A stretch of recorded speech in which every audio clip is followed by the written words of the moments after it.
13 लोग समुद्र में जहाज दुर्घटना का शिकार हो जाते हैं और 3 दिन 3 रात समुद्र में फंसे रहते हैं। इसी दौरान रात के समय उनमें से एक आदमी अचानक बाकी लोगों से बिछड़ जाता है। लोग पूरी तरह निराश हो चुके होते हैं। तब उन्हें सामने एक द्वीप दिखाई देता है। यह देखकर उनके अंदर फिर से उम्मीद जाग जाती है। वे अपनी आखिरी ताकत लगाकर किनारे तक पहुंच जाते हैं, लेकिन जैसे ही सभी लोग अपनी जान बच जाने पर राहत की सांस लेते हैं, तभी द्वीप से एक अजीब सी डरावनी दहाड़ जैसी आवाज सुनाई देती है। वे डर के मारे समझ ही नहीं पाते कि क्या करें। तभी वह मोटा आदमी जो पहले उनसे बिछड़ गया था अचानक सामने आ जाता है। असल में किस्मत से वह आदमी सबसे पहले इस द्वीप तक पहुंच गया था और जो डरावनी आवाज आई थी वह उसी की शरारत थी। थोड़ी देर आराम करने के बाद वे लोग द्वीप के अंदर जाकर तलाश करने का फैसला करते हैं। खुशकिस्मती से उन्हें वहां पीने का पानी मिल जाता है और पानी में ढेर सारी मछलियां भी मिलती हैं। समुद्र में एक हफ्ते तक मौत से लड़ने के बाद अब वे आखिरकार पेट भरकर खाना खा पाते हैं। खाने पीने के बाद सभी लोग समुद्र के किनारे आग जलाते हैं ताकि किसी तरह बचाव दल का ध्यान खींच सके। लेकिन मैट जानता था कि वे सिर्फ अपनी ताकत जाया कर रहे हैं, क्योंकि उसे पता था कि यह द्वीप किसी भी जहाजी रास्ते पर नहीं है। अगले दिन जोरदार बारिश होती है और सभी लोग पूरी तरह भीग जाते हैं। उनमें से एक आदमी बादलों को देखकर अंदाजा लगाता है कि यह बारिश शायद पूरे दिन चलने वाली है। बारिश में भीगते हुए सभी लोग जंगल की ओर जाते हैं और हैरानी से देखते हैं कि वहाँ सच में एक विला मौजूद है। उसकी हालत देखकर लगता है कि यहाँ बहुत लंबे समय से कोई नहीं रहता, फिर भी वे अस्थायी रूप से वहाँ रुक सकते थे। सभी लोग घर के अंदर सामान ढूंढने लगते हैं। तब मैरी को अलमारी में बहुत सारे बंद डिब्बा में खाने के सामान मिल जाते हैं। जब वे खाने ही वाले होते हैं तब मैट उन्हें रोक देता है,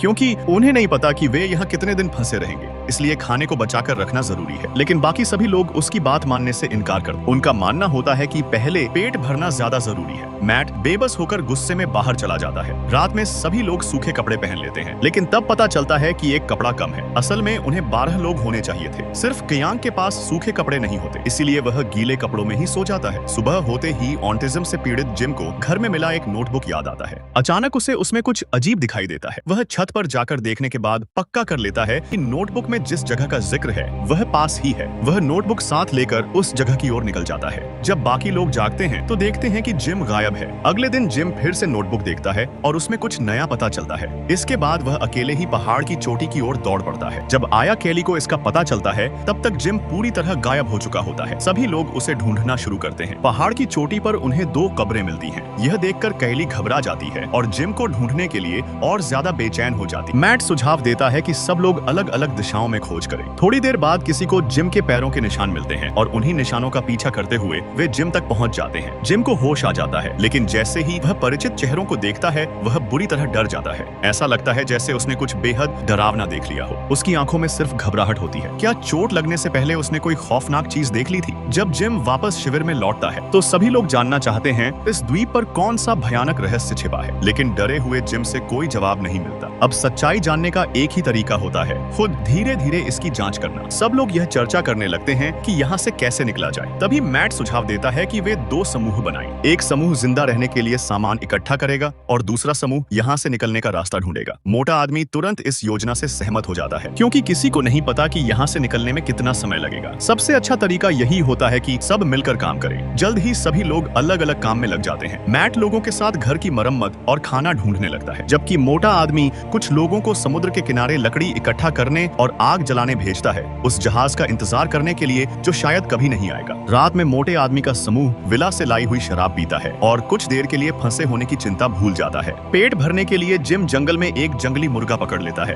वह उसे किसान की पत्नी को देता है और कहता है कि यह उसने अभी पकड़ा है ताकि सबका खाना थोड़ा बेहतर हो सके। उसी समय किसान अपने साथियों के साथ खाना ढूंढने बाहर गया होता है और उसे जरा भी अंदाजा नहीं होता कि उसकी पत्नी उसे धोखा दे रही है। अचानक एक काली परछाई दिखाई देती है। तीनों एक दूसरे को इशारा करते हैं और उसे घेरने की कोशिश करते हैं। किसान आगे जाकर देखता है, लेकिन उसे कुछ भी नहीं मिलता। उसे यह नहीं दिखता कि जिम चुपचाप उसके पीछे से निकल जाता है। इसी बीच घुंघराले बालों वाला आदमी अचानक कमजोर होकर जमीन पर गिर पड़ता है। मैट तुरंत उसके हाथ की पट्टी खोलकर देखता है और पाता है कि जख्म पूरी तरह संक्रमित हो चुका है। उसे शक होता है कि यह किसी उष्णकटिबंधीय बैक्टीरिया का संक्रमण हो सकता है, लेकिन वह आदमी कहता है कि शायद चाकू पर जहर लगा हुआ था। यह सुनते ही मैट का चेहरा पीला पड़ जाता है। शिविर में डैशी पहले ही चिकन राइस बना चुकी होती है। जैसे ही सब लोग खाना खाने वाले होते हैं, मैट वापस आ जाता है और देखता है कि वही चाकू सब्जी काटने के बोर्ड पर रखा है। वह तुरंत सबको रोक देता है और बताता है कि चाकू जहरीला हो सकता है। सभी लोग पूरी तरह यकीन तो नहीं करते,